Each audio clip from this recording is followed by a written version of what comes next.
All right, here we are. What is up, everybody? My name is Seiria. I hope everybody has had a wonderful time so far this marathon. I've been deeply enjoying it. Thank you so much to Alex and everybody for having me. It's a huge honor to be a part of this. With some wild little games here. Hopefully these go okay. Even if they don't, I have it built into the estimate. Without me going on a gigantic preamble, as I am apt, I'm gonna go ahead and not be able to actually go back to my menu because it happens. I'm gonna reset because in order to start the game the right way with the right RNG in Wave 1, you need to do it before it enters the demo tutorial. This is Joust for the NES, a port of a 1982 Williams Electronics arcade game. Let's get into it in 3, 2, 1, Joust. Starting off by ceiling bouncing right to this top platform. You get those two birds right there, and then I'm going to try and get this guy right like that. I'm just going to stay right here and there. If I do this well enough, then there's only going to be a certain amount of patterns that we'll see in Wave 2. This is a really bad one. I don't like this, so I'm going to hover for a moment, and hopefully they'll just come right to me. It's not that bad. It's not bad as long as you know what you're doing, and now I'm going to try and do a bird boogie. Speed it up. There we go. There we go. Now we're boogieing. That's just for fun.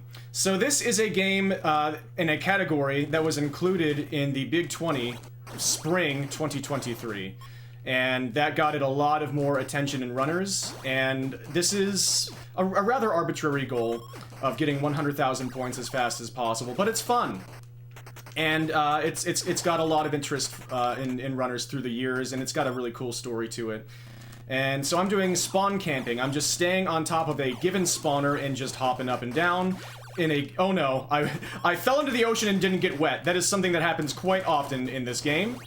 You fall into... Oh, and by the way, the eggs are like 1 pixel of the detection area, so you'll walk straight through an egg and won't pick it up. And the bounders are really, really, really intense with their pathfinding in this stage layout. So we're seeing Joust be very much itself here. Hello, Terry.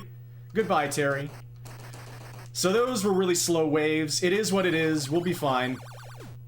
This isn't gonna be world record. It's unbelievably difficult to get runs that have any chance of a time within a minute of world record because of the intensity of the RNG.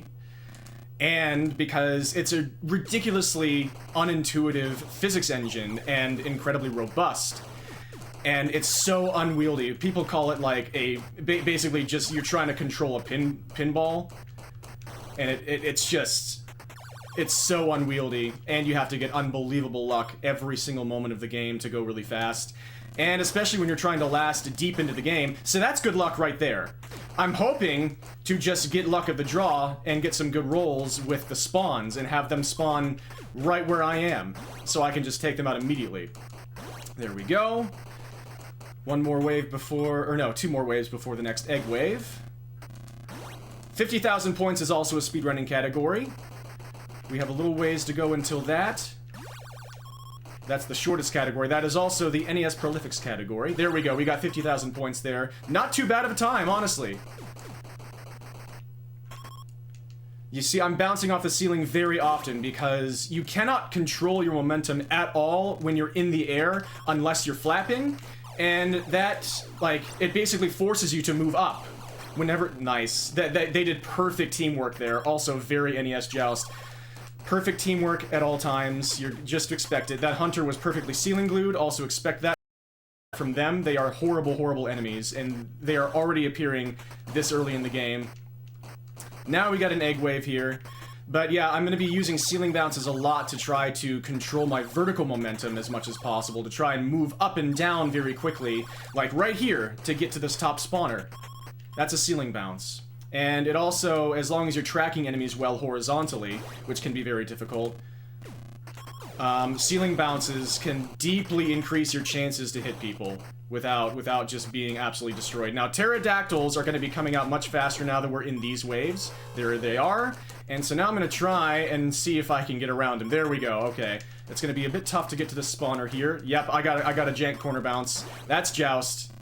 I got a jank bounce off the corner. It's alright. Nobody spawned at the top, so we were not punished. That was pretty lucky for what could have been a terrible situation. I could have been absolutely walled by horrendous enemies the entire time there if they had spawned above me, because the entire point of this game is to be above people and make contact with them so they die.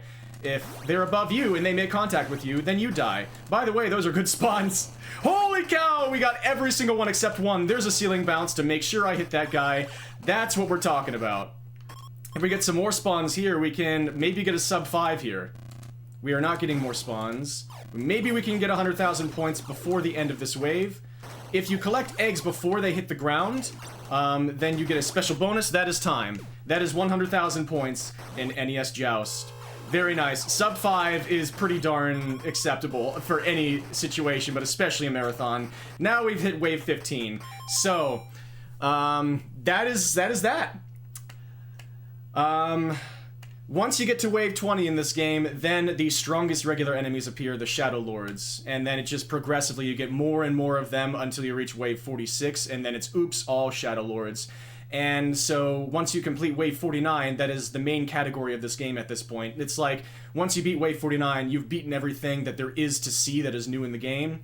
And once you get to wave 50, it's just seeing how long you can survive, which is just unbelievably unfair in this game. And I've made a gigantic documentary that I will be premiering on my stream in 8 days as a part of my birthday celebration, because this game actually has a wild history. But I'm not going to yap too much more about it. I'm going to switch games